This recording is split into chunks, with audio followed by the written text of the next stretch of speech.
ele continua dizendo, depois de dizer que no verso 3, que o evangelho está encoberto apenas para os que se perdem, ele diz, nos quais, esses que estão se perdendo, o Deus desse século cegou o entendimento dos incrédulos, para que lhes não resplandeça a luz do evangelho da glória de Cristo, qual é a imagem de Deus. Nesse terceiro ponto, o apóstolo Paulo introduz um elemento que estava faltando até agora na explicação dele, que é a atuação satânica. Nos escritos de Paulo e nos demais escritos do Novo Testamento, nós nos deparamos com a existência destes seres espirituais malignos, que são chamados de demônios, anjos caídos, liderados por um desses anjos, que é chamado de o diabo ou Satanás, e cujo objetivo, de fato, é destruir a obra de Deus aqui nesse mundo, particularmente o ser humano que foi criado à imagem e semelhança de Deus. E pelo que nós lemos aqui no Novo Testamento, a principal estratégia do diabo e dos seus anjos caídos para destruir os homens é cegá-los, iludi-los e enganá-los com respeito à verdade.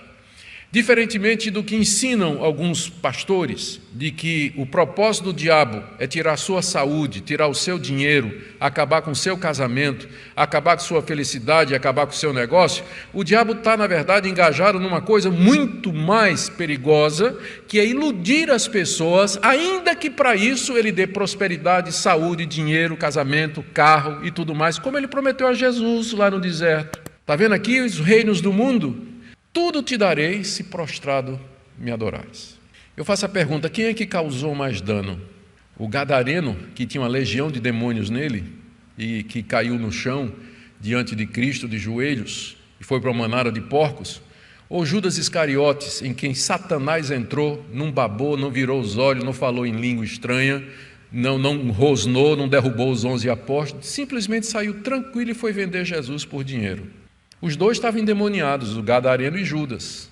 Mas quem é que causou mais desgraça e quem é que trouxe mais malefícios?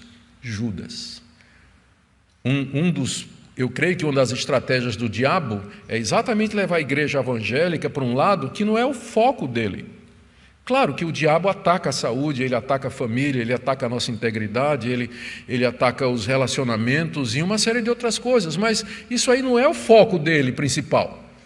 O foco dele é enganar você, é manter sua mente cativa, tirar você da verdade. Esse é o alvo dele, esse é o objetivo dele. Veja como Paulo afirma isso aqui. Ele diz que o Deus desse século cegou o entendimento dos incrédulos. O diabo aqui é referido como Deus desse século, porque dentro do propósito de Deus na história da humanidade, foi dada a ele autoridade para agir nos incrédulos, no mundo, nos rebeldes, naqueles que estão contra a vontade de Deus e o Evangelho. O próprio Jesus se referiu ao diabo nesses termos, quando lá no capítulo 12 do Evangelho de João, ele diz aos seus discípulos que é chegada a hora em que o príncipe desse mundo será expulso. Então ele está se referindo ao diabo, a quem ele chama o príncipe desse mundo, que é muito parecido com o que Paulo está dizendo aqui, o Deus desse século. Por Deus, ele não significa que o diabo tem o mesmo poder de Deus, porque infelizmente essa ideia é passada às vezes. As pessoas falam do poder do diabo, que o diabo tem autoridade, que o diabo pode isso e aquilo, que a gente fica pensando, mas e Deus? Como é isso? O diabo não é Deus no sentido que Deus é. Ele é chamado de Deus aqui no sentido de que ele tem autoridade e poder para fazer o mal, para fazer isso que Paulo está dizendo que ele pode fazer aqui. E uma das coisas que o diabo pode fazer é cegar o entendimento. Existe uma incredulidade natural do nosso coração corrompido, mas existe que pode ser agravada pelas artimanhas do diabo. De que maneira o diabo pode cegar o entendimento dos incrédulos? Com o falso evangelho, por exemplo, com falsas doutrinas, com uma falsa religião, com falsas esperanças, dando um conforto ilusório a respeito da sua situação com relação a Deus. Tem tanta gente idólatra, por exemplo, ou que tem mergulhado em religiões completamente contrárias à revelação de Deus. Você fala com elas, não, mas eu estou muito bem com Deus. Eu estou ótimo, meu relacionamento com Deus é perfeito, né? Eu creio em Deus, creio em Jesus Cristo e tudo mais, e a pessoa está numa seita, ela está numa falsa religião, aquela falsa segurança de que está tudo bem entre ela e Deus. Isso é uma das coisas que o diabo faz através de falsas religiões e de falsos profetas, iludir as pessoas para elas pensarem que está tudo bem com elas, quando na verdade elas estão caminhando para a condenação, porque rejeitam a Jesus Cristo como sendo o único Senhor e Salvador. Além disso, o diabo distrai as pessoas com todo tipo de distrações aqui no mundo. Jesus mesmo falou na parábola do semeador, aquela semente que cai no meio de espinhos, ele falou que as preocupações desse mundo chegam no coração e abafam o crescimento da semente, que é a palavra de Deus. Há muitas distrações, há muita coisa que pode nos distrair da verdade, tirar o nosso foco da verdade. E nem todas elas são necessariamente erradas. Tem pessoas que levantam ídolos no seu coração, no lugar de Deus. Às vezes é o marido, às vezes é a esposa, um namorado, às vezes é um carro, é uma propriedade, é o seu negócio, o seu nome, sua reputação.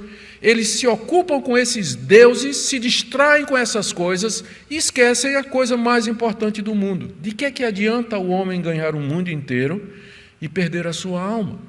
Satanás ilude as pessoas com estas coisas.